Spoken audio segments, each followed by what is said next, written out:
নমস্কাৰ, আপোনালোকক আমাৰ চেনেল গ্ৰীণ টি অসমলৈ স্বাগতম। আপোনালোকে দুপৰটেঙা পাত চিনিয়ে পায়।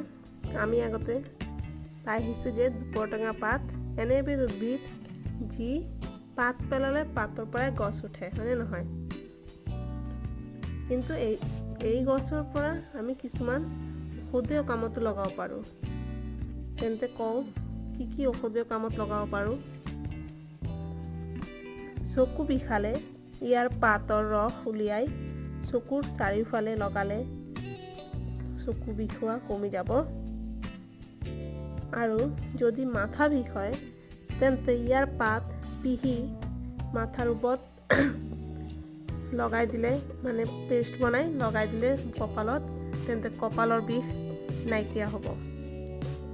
আন এটা হ'ল যে ৰক্তচাপ যদি হয়, ৰক্তচাপ হ'লে ইয়াৰ ডালিত অলপ পেহি পেলাই 4-5 বুন্দ যদি আমি ব্যৱহাৰ কৰোঁ তেন্তে আমাৰ ৰক্তচাপ কমিব। ই এনে এবিধ গছ যাৰ দ্বাৰা আমি আমাৰ পেটত হোৱা বিভিন্ন ষ্ট'ন প্ৰথমতে যদি ধৰা পৰে তেন্তে সেইবিলাক নাইকিয়া কৰিব পাৰোঁ। সেইকাৰণে ইয়াক পথৰী বুলিও কোৱা হয়। আৰু ইয়াক কেনেকৈ আমি পথৰী বা মানে ষ্ট'ন হ'লে ষ্ট'ন নাইকিয়া কৰাত ব্যৱহাৰ কৰিব পাৰোঁ কওঁ। বা বিভিন্ন ধৰণৰ প্ৰস্ৰাৱজনিত ৰোগ হ'লেও ইয়াক ব্যৱহাৰ কৰিব পাৰোঁ। ইয়াৰ 40 বা 50 মিলিলিটাৰ পাউডাৰ লৈ ল'ব।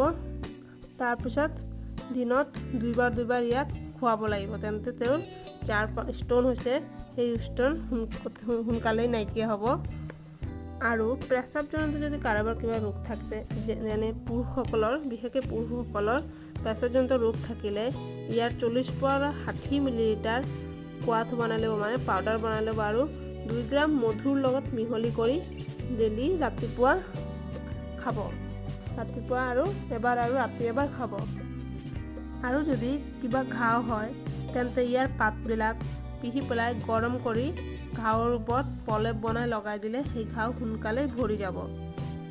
আৰু যদি কিবা মানে চোট পায় বা কিবা ভৰি মেচুকা খাই যায় বা কিবা ব্ৰণ বা ফোৰা, তাৰপিছত কিবা পোকে কামুৰিলে তেন্তে ইয়াৰ পাত অলপ গৰম কৰি তাৰপিছতে মানে পিহি পেলাই সেই য'ত দুখ পাইছে বা মেচুকা খাই গৈছে সেই জেগাটোত লগাই দিলে খুব সোনকালেই ইয়াৰ বিষ বেদনা সকলো কমি যাব। তেন্তে এইবিলাকেই আছিল কিছুমান ইয়াৰ গুণাগুণ। আৰু লগ পাইছোঁ পাছৰ ভিডিঅ'ত। ধন্যবাদ।